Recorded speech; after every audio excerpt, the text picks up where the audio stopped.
All right, folks, happy Friday. We're going to be talking about the XRP Road Map delivered by Ripple here at Consensus, showing up and representing the XRP Ledger community so well at a conference that's mostly focused on Ethereum and the layer twos for that platform. But the XRP Ledger bringing interoperability, bringing the best of Ethereum, which is the EVM smart contract, over to a sidechain for the XRP Ledger. Great things on the way. Ripple delivering a roadmap.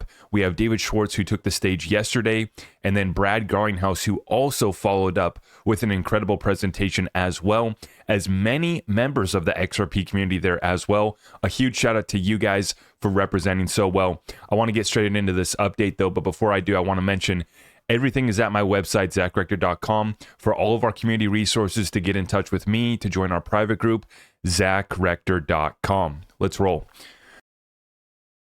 Now, so if you want to know how early we are, folks, I was just looking this up this morning. The market cap of NVIDIA, one stock, is 2.75 trillion. When we look at the total market cap of cryptocurrency, you can see that we're at 2.46 trillion. And we went up to an all-time high of about 3 trillion this last bull run. And right now we're hanging out here at basically 2.5 trillion. But if you're wondering how early we are in this space, in the broader adoption cycle, there is one stock, which the valuation of that stock is an absurdity in and of itself that we could have a conversation about. I'm not going to get into it in this session, but just to exemplify how early we are in this wave of adoption, we haven't seen nothing yet, right?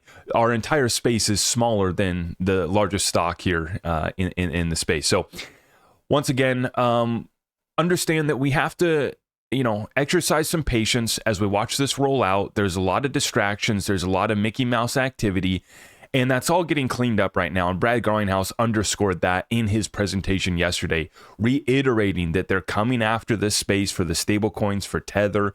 They're coming after the cryptos without utility, without any sort of use case other than dumping on their community.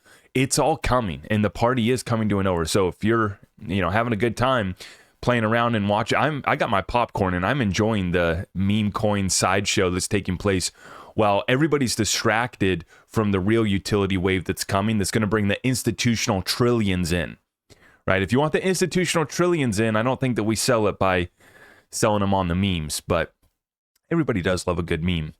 Speaking of memes, well, let's talk about the U.S. economy. Peter Schiff. U.S. GDP grew by just 1.3% in Q1, the lowest quarterly increase since Q2 of 2022, when GDP was negative for the second consecutive quarter. That takes us back to that technical recession that we had, but it was politically incorrect to call it a recession, so we don't define that one as a recession anymore, right? Incredible.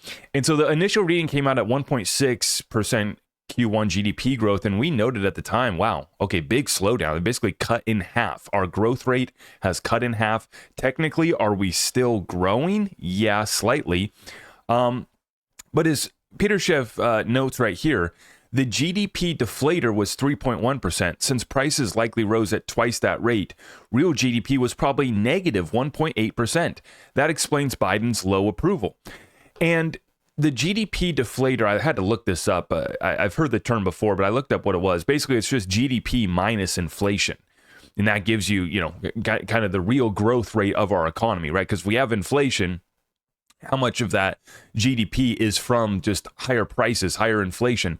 The same goods being produced, but just charging a higher price for them, right? And so this really shows you that the slowdown's here. The slowdown is here for sure. The pace of our growth has already slowed down. But I think if we dig a little bit deeper, and if you ask folks on Main Street, if you run a small business, if you're in the real estate space, U.S. pending home sales hit lowest level on record dating back to 2001, worse than during the worst periods of the Great Financial Crisis. When folks say this time's different, they are correct, but they got it the wrong way. This time is different. It's a heck of a lot worse than before. This isn't just a real estate bubble. This is an everything bubble that has already been popped because the Fed raised rates at the fastest pace in history, and no one knows how to do a deal now with interest rates at 5% plus. Right, 5% is just the Fed funds rate. Go to buy a new car, you're going to be paying upwards of 8, 9, 10% if you got good credit. Go to buy a home right now, average 30-year fix is at 7%. This is a real estate market that was used to and gotten cozy with 3% interest rates. So that's the state of the real estate reset right now. I did drop a real estate update earlier this week. Check out the real estate reset playlist on my channel if you want to check that out. In regards to the precious metals, still holding strong right now for gold and silver. They're back up this morning. But we get this data point to confirm what we know is already underway. India imports more silver in 4 months of 2024 than in all of 2023. Now, the amount that they imported in 2023 was staggering.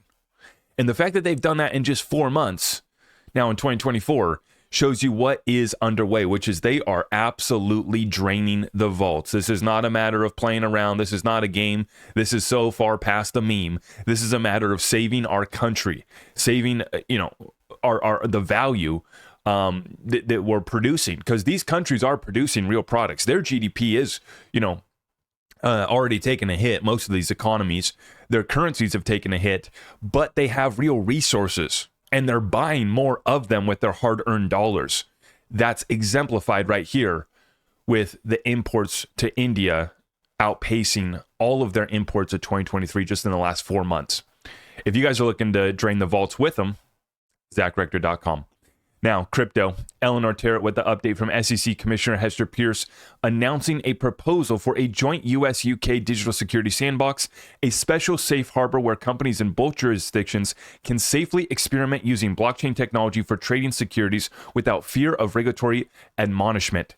Her letter proposes inviting the U.S. to play in the sandbox, which was first proposed by the Bank of England and the FCA for UK companies. Pierce says a cross-border sandbox could be even more transformative than a solely domestic one. What's great about tapping in with the Bank of England, too, is we know that they've already been working with Ripple all the way back to 2016. So, yeah, if you want to play in the sandbox, we've been building a castle over here, and we've been building some serious liquidity. And as you can see here at Consensus, we have Franklin Templeton. The institutions have arrived, and they're just now starting to reveal it. They've been in the game for a long time, but they're just now starting to really let it show. Franklin Templeton, CEO. And remember, she said that Bitcoin is the greatest distraction from the greatest disruption.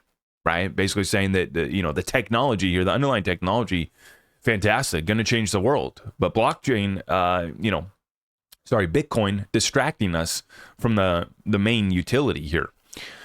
But regardless, she says that we run node infrastructure and nodes for 30 different chains. Cardano, Solana, and Stellar mentioned. We know that they've done a lot over on the Stellar blockchain. And so it's not just Bitcoin, despite what the Bitcoin bros want to say. It is not just Bitcoin. It is not just Ethereum. 30 different chains. I think it's time for her to experiment with the XRP Ledger. Maybe they already are. Who knows? Wall Street does want some exposure to XRP, despite what the haters want to say out there. And that is going to be given to them by the ETFs, as Brad Garlinghouse confirms once again on stage yesterday that he expects an XRP, Solana, and Cardano ETF during his discussion yesterday. He said it's on the way. It's coming.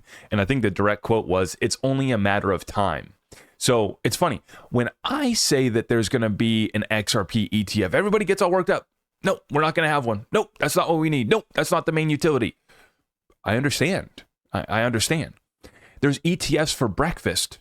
There's ETFs for trading. There's ETFs for everything. It is coming. It is inevitable. In fact, there already are ones that exist in Europe. Okay, so we are going to get more. Now, do we want BlackRock to control this space? Do we want BlackRock to control this asset class as well? Maybe not, but are we going to stop it, right? Are we going to get in front of this thing? The way that we get in front of this thing is by holding the underlying assets before the ETFs get approved. What did gold do? It did a 5x after the ETFs. What did silver do? It did a 10x. I'll get in front of that action. I'll tell you what. Ripple David Schwartz at Consensus 2024 booth talking about their roadmap for DeFi. Take a listen. Y'all just yesterday announced your roadmap, and that includes kind of a big institutional DeFi focus. Is that right? Yeah, that's exactly right. The idea that institutions can build things that are very strictly, very tightly regulated, things like portfolios of traditional loans that are heavily regulated, but they can interoperate with DeFi systems. So, for example, you might have a regulated lender who issues very traditional real estate or commercial loans, and then you might have tokenization of that debt that then anyone can hold in a purely DeFi system. And I think if you look at the way systems grow, if you look at the way the internet grew, there was government and military adoption adoption that enabled grassroots adoption, that built the system, that synergy is what really builds something that can, be dominant, that can really grow. And I think we see that corner. We see the XRP Ledger as being a blockchain where those kinds of use cases can really work. The government and military led to that grassroots. That's what I like to hear from David Schwartz, someone who was a private contractor for the NSA back in the day. That is the type of guy that I want working on my blockchain. So huge shout out to David Schwartz, Brad Garlinghouse, and the whole team from Ripple representing. And like I said, the broader XRP community, I am talking to you guys out there that did show up at Consensus representing the community so well. And we need to be there because we need to show the rest of the space that we have DeFi coming. And yeah, Ripple's focused on the institutional DeFi, but the same tools are being made available for everybody else as well. So even if you do want to put memes on the XRP Ledger, have at it. I'm all here for it. Burn more XRP, lock up more XRP through the trust lines, and yeah, bring the liquidity in, bring the meme liquidity in, have fun with it. But we also have the institutional focus from Ripple that's going to drive the big money into this ecosystem, in my opinion. And the utilities that we're talking about, obviously we have the AMM, the decentralized identifiers is on the way, with Price Oracle is going to be critical for tapping in real world assets, off-chain data, bringing it back on-chain. That's going to be critical. We can tap into Flare, we can tap into others. Beautiful setup there for the oracles. Multi-purpose token. I actually hadn't heard about this one yet. I don't know if that's a new proposal, must be, because it hadn't came across my desk yet, and I've been keeping tabs on all of these amendments and proposed utilities.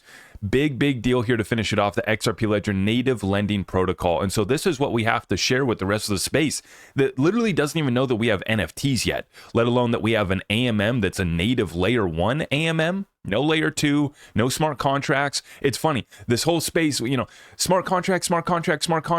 What are we doing? Well, we're deploying basically light versions of smart contracts, right?